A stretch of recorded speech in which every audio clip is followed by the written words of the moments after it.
Here are the top stories of the news. The ruling All Progressives Congress, APC, dissolves its Presidential Campaign Council. Imo State Commissioner of Police directs the orderly trial of an inspector, 5 others over the assaults of civilians. On the foreign scene, American diplomats and family evacuated from Sudan's capital, Khartoum. Good afternoon and welcome to Spring News at 12 on Western Spring Television. My name is Damilola Raphael. We begin with politics, where the Presidential Campaign Council of the ruling All Progressives Congress, APC, has dissolved itself. The council, which was set up in September last year, was headed by the Plateau State Governor Simon Lalong as Director General and Honorable James Faleke as Secretary. The Special Assistant to President Muhammadu Buhari on Digital Communications, Bashir Ahmed, made this known in a tweet this morning. He disclosed that the dissolution was contained in a statement jointly signed by the DG of the Council, Governor Lalong, and the Secretary, Honorable James Faleke. Moving on, a block of flats in the Songo Police Barracks, Ibadan, the Oyo State capital, collapsed yesterday evening. It is not yet clear if people are trapped in the rubble or if casualties have been recorded. However, residents in the area are intensifying efforts to evacuate the rubble and search for trapped people and survivors. The reason for the collapsed building, which is in front of a residential 3-story building in the area, is still yet to be ascertained. In Lagos State, Governor Babajide Sanwo-Olu has blamed the collapse of a 7-story building that was under construction on First Avenue, Banana Island, Ikoyi, on corrupt state officers who were not alive to their responsibilities.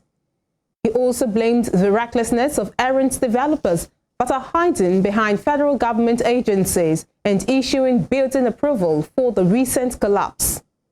Mr. Sanwo-Olu made the remark when he led a government delegation yesterday to assess the destruction, a development which he described as irresponsible and unacceptable. The governor, during the inspection, also ordered the demolition or sealing of several buildings considered to have structural defects or built under power lines. Here in Osun State, yearnings by communities for the state government's assistance to fix the deteriorating condition of inner roads in their localities have been on the increase of late. One part of the state with a strident call for government urgent attention is Iganga and the Okearon communities in the Irepodun local government area, as their roads are in a terrible state, forcing them to go through difficulties. Joseph Atewe completes the story. Residents of Ganga and Okearon communities in the Irepodun local government area of Osun State has over 10 years faced the difficulty of easy movement because of a terrible road that connects their towns to the main city of Ilobu. The residents in their numbers disclosed that they are enduring untold hardship and a huge economic loss owing to the dilapidable nature of the road, which sometimes costs them thousands of naira due to its bad state. Connecting to the main road of Ilobu before now usually takes motorists and commuters alike 5 minutes, but now it takes them up to 30 minutes, and when it rains, it takes up to an hour, and most times they are forced to go to the extreme end of the town to look for their bikes and belongings, as the rain often wash them away. The chairman of both communities, Mr. Salam Abdul Ghaffar and Alhaji Bashiru, disclosed that for years residents of these communities have done everything possible to construct the road, but the cost leaves them hanging. They also disclosed that they have written several letters to the government, but everything fell on deaf ears. The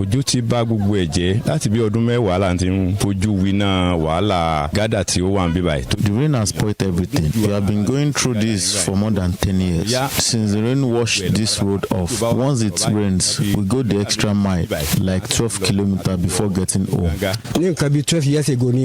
Sometimes like 12 years ago, this road became worse. We members of the communities have tried our best to repair the roads, but no avail. fail. Once it rains, we are in trouble. So after that, I lost local government. We wrote to the local government, but they said they are not financially capable. We also gathered that vehicle owners have since abandoned their cars at home and now left at the mercy of commercial motorcycle riders to navigate their ways. Also, business owners in the communities like Mrs. Adeshola Kende, who sells drinks, and Mrs. Balikis Arewolo, a colonel seller, they have seen their businesses on the brink of collapse as no one is willing to pass through that route, which they describe as road to hell.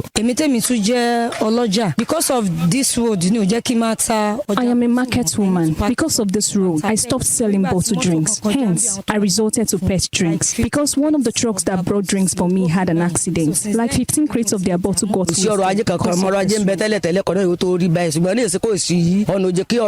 There is no gain in what we sell again, unlike before. This road has cost us a lot. If you call bike riders and tell them you are going to Ganga community, they will say they are not going. They will say our roads are not good. We are begging the government to please assist us.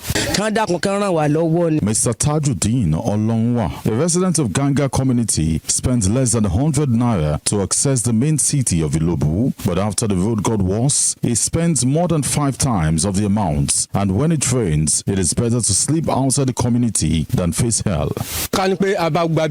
If you follow this route, we can't spend more than 100 naira. Once it rains, we have to go through another road that costs us a lot before we get to our houses. If you check well, cars are now parked at home. Just recently, the administration of Governor Ademola Adeleke gave approval of the rehabilitation of major roads to ease the free flow of traffic and reduce wear and tear on people's cars. He also disclosed that internal roads will not be left untouched. Echoing the words of the governor was the special advisor to the governor on information, Honorable Oladele Bamiji, who urged residents of Ganga and Okeano communities to be calm, as the present administration will in no time attend to their needs by constructing inner roads and putting everything in shape. Yes, the government is not unaware of the level of decay of the roads, the interland roads. We know what we have to do in that regard. But as government of the people, like I said, the people also will also come in. Some of these communities, government will work with them and set priorities, nominate which of these roads are of more of priority, and government will also work accordingly. It is no news that poor road infrastructure in rural communities does not only affect production and distribution of goods, it also negatively impacts the development of these areas. Residents of Ganga and Okeano communities have now begged the Osun State government to please come to their aid before the rains comes fully. They say over the years, they have lost valuables worth millions of naira. Hence, they can't afford to do the same again, stating that life has been very difficult for them. Joseph Atewe, Western Spring Television News. To security matters, the Imo State Commissioner of Police, Mohammed Ahmed Bade, has directed that an Inspector of Police, Sunday Amadi, and 5 other officers should promptly face orderly trial for allegedly assaulting some civilians with cutlass in the state. The officers were caught in a viral video harassing 2 civilians. The CP also ordered a diligent manhunt for the gunman who killed 5 officers and a couple at Okpala Junction at the weekend. The police spokesperson in the state, Henry Okoye, made the directives known in a statement yesterday. He further urged members of the public to remain calm as further developments on the orderly room trial and disciplinary actions will be communicated. In the meantime, 4 of the remaining 11 abducted students of Federal Government College, Birnin Yauri, Kebbi State, have been released after about 2 years in captivity. They are Bila Musa, Hafsa Motala, Faiza Ahmed, Rahma Abdullahi. The 4 of them were amongst the 112 students of the school abducted on the 17th of June.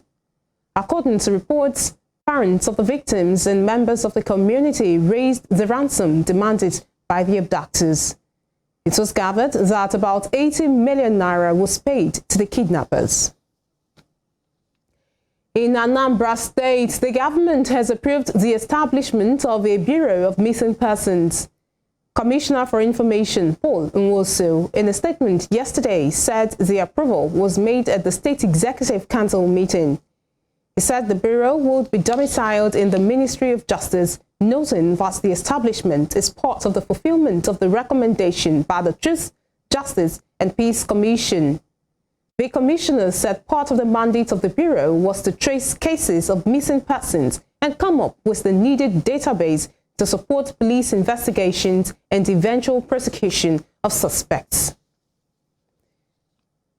Elsewhere, the Nigerian Labour Congress (NLC) has slammed the federal government for the delay in the evacuation of Nigerian citizens trapped in Sudan amid a raging war between two major military factions. In a statement yesterday by the NLC President Joe Ajaero, the union said no Nigerian must be allowed to die in Sudan because of the negligence of the government. The NLC also described as unacceptable the government's excuse that attempting to evacuate nationals through the airport is risky. The chairman of the Nigerians in Diaspora Commission, Abike Dabiri Erewa, had said authorities were experiencing challenges, particularly with regards to airlifting Nigerian nationals from Sudan. However, the NLC said that all options must be explored, including working out a safe corridor to neighboring countries to allow Nigerian citizens safe passage and evacuated through the various land borders. You are watching Spring News at 12 on Western Spring Television. We will be right back after this break.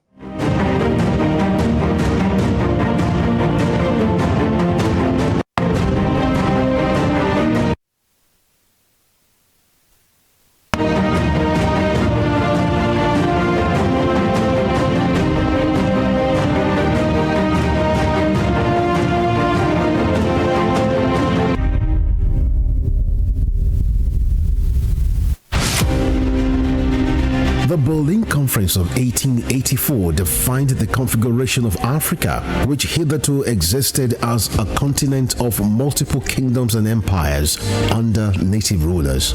The conference, otherwise referred to as Congo Conference, regulated European colonization and trade in Africa as initiated by German leader Otto von Bismarck. The Berlin Conference is often called the scramble for and partitioning of Africa, as each of the imperial powers carved separate portions of the continent for themselves without recourse to racial and cultural identities and differences.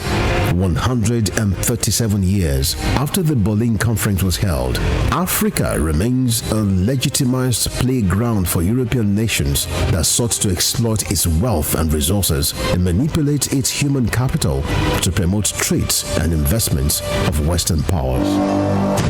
Western Spring Television identifies Berlin Conference as a major event in history.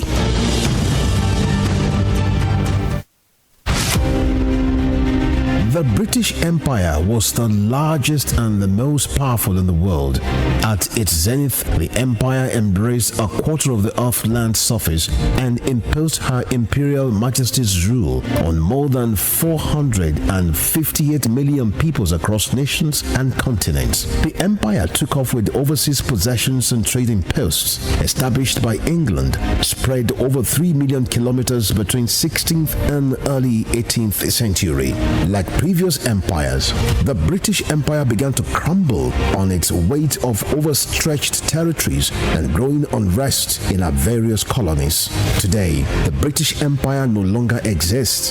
What is in place is the Commonwealth of Nations, a loose association of sovereign states which recognize the King of England as the titular head.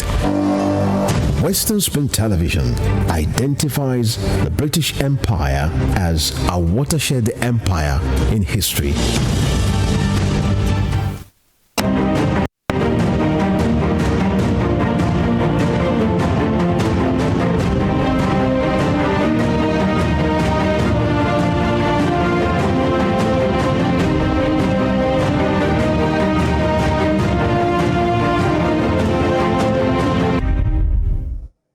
You're welcome back. We'll continue serving you more stories now. Vice President Yemi Osinbajo yesterday departed Abuja for the United States to deliver a special lecture at the University of Pennsylvania in Philadelphia.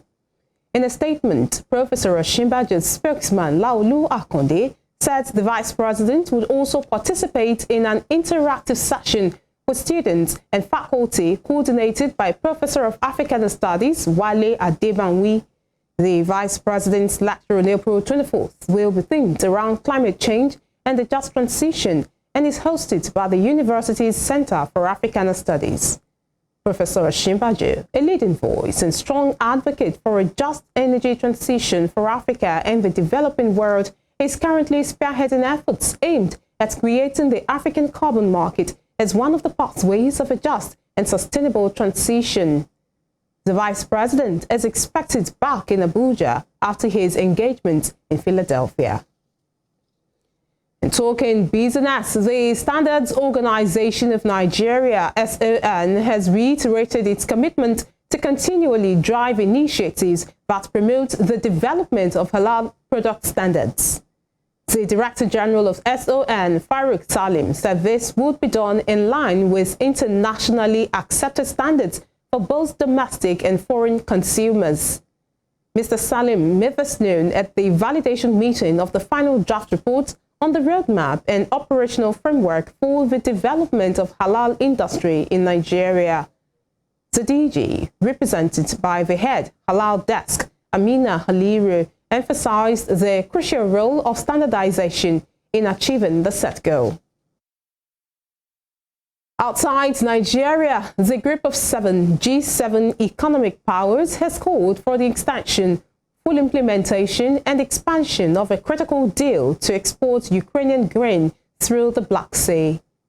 The group's agriculture ministers made the demand in a communiqué after a 2-day meeting in Miyazaki, Japan. The G7 agriculture ministers recognized the importance of the Black Sea Grain Initiative deal brokered by the United Nations and Turkey, signed last year in Istanbul. They condemned Russia's attempts to use food as a means of destabilization and a tool of geopolitical coercion. Russia, which invaded its neighbor in February 2022, has strongly signaled that it will not allow the deal to continue beyond May 18 because a list of demands to facilitate its own grain and fertilizer export have not been met. However, the Russian Foreign Minister Sergei Lavrov is scheduled to discuss the Black Sea grain export deal with UN Secretary General Antonio Guterres in New York this week. In Africa, U.S. President Joe Biden has confirmed the military has evacuated American diplomats and their families from Sudan's capital, Khartoum. Mr. Biden, in a statement, said the United States military conducted an operation to extract U.S. government personnel from Khartoum. According to U.S. officials, the operation was fast and clean, with more than 100 U.S. troops from the Navy SEALs and Army Special Forces flown into Sudan for the operation. Fewer than 100 people were reportedly evacuated early this morning when 3 Chinook helicopters landed near the U.S. Embassy to collect them. Meanwhile, the French Foreign Affairs Ministry announced it was also beginning to evacuate its citizens and diplomatic staff from the country.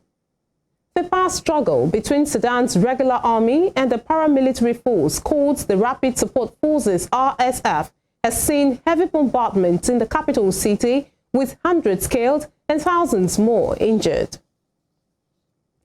Meanwhile, in Asia, China's Vice Foreign Minister Sun Weidong has lodged solemn representations with the South Korean ambassador over erroneous remarks by the South Korean president about Taiwan.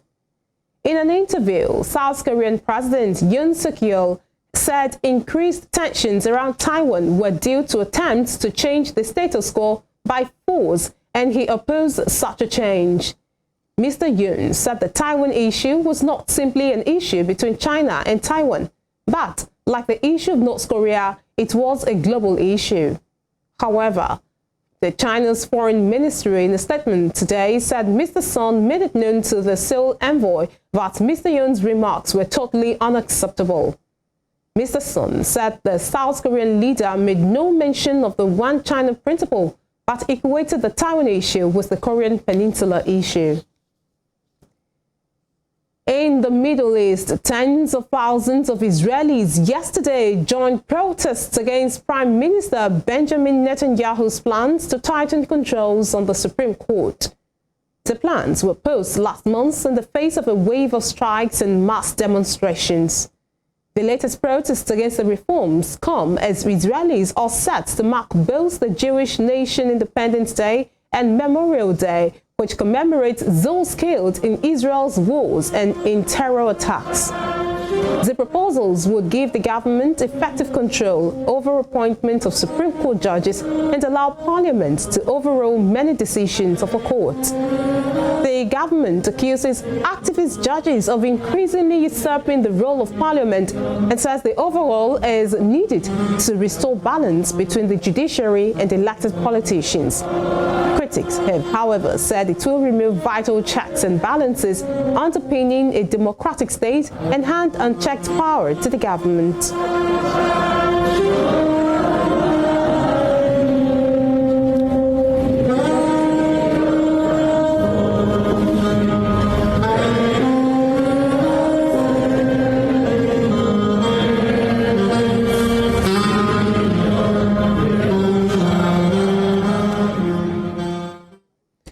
Some sports stories. Pep Guardiola's Manchester City are potentially 12 games away from a remarkable Premier League, Champions League and FA Cup triple and become just the second English team to achieve the feat.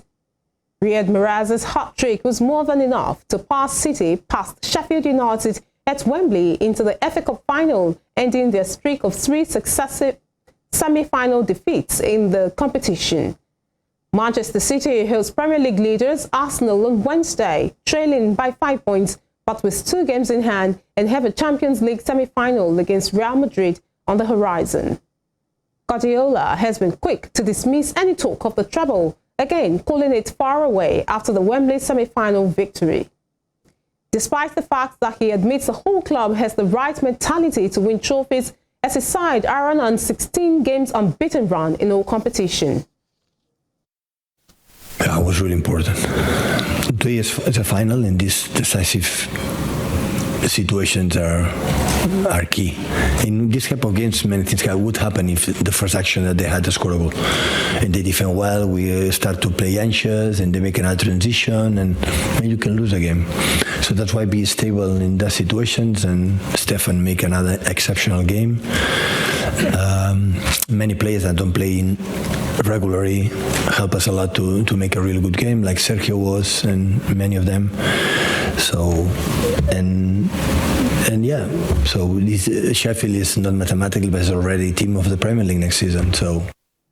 Meanwhile, Liverpool kept their outside shots at Champions League football next season alive as Diego Jota scored twice in a 3-2 win over Nottingham Forest. The Merseyside had thrashed Leeds 6-1 on Monday to rekindle their hopes of a late challenge for a top 4 finish, but made heavy work of overcoming a Forest side that had scored just 5 away goals all season prior to their visits to Anfield. Jota had not scored for a year prior to netting twice at Elland Road earlier in the week, but now has 4 goals in a week. Liverpool manager Jurgen Klopp, in his post-game press conference, praised the impact of the Portuguese forward since his return to the team. Yeah, I think the second goal is really you really can see what goals do to offensive players. They give confidence. It was super first touch. It didn't look like a massive chance in the first moment when you see him free in the box. Bam, first touch great, and then the second one is just exceptional. He could have scored a third one in the first half already. I'm not sure. Did he have a chance in the second half for the third as well? So being again, that shows you can be as an offensive player, be involved in absolutely each defensive situation and be still a threat offensively. There's no if or. You can do both, and Diogo is doing that. So, and that makes him for us so valuable, and that's why he deserves that. Obviously, and it's wonderful after the long time that he was out, and now having these positive things, was involved in the Arsenal equalizer in a very important manner, and now scoring twice a brace is top. And before we end the news at 12, here is a recap of our top stories. The Presidential Campaign Council of the ruling All Progressives Congress, APC, has dissolved itself. The Imo State Commissioner of Police, Mohammed Ahmed Bade, has directed that an Inspector of Police, Sunday Amadi, and 5 other officers should promptly face orderly trial for allegedly assaulting some civilians with cutlass in the state. We brought you news on the foreign scene, but U.S. President Joe Biden has confirmed the military has evacuated American diplomats and their families from Sudan's capital, Khartoum. You can follow us on our social media handles on Facebook, Instagram, and Twitter at Western Spring Television. You can also watch us live on our YouTube channel at Western Spring Television. That ends Spring News at 12. I am Damilola Raphael, asking you to have a great day.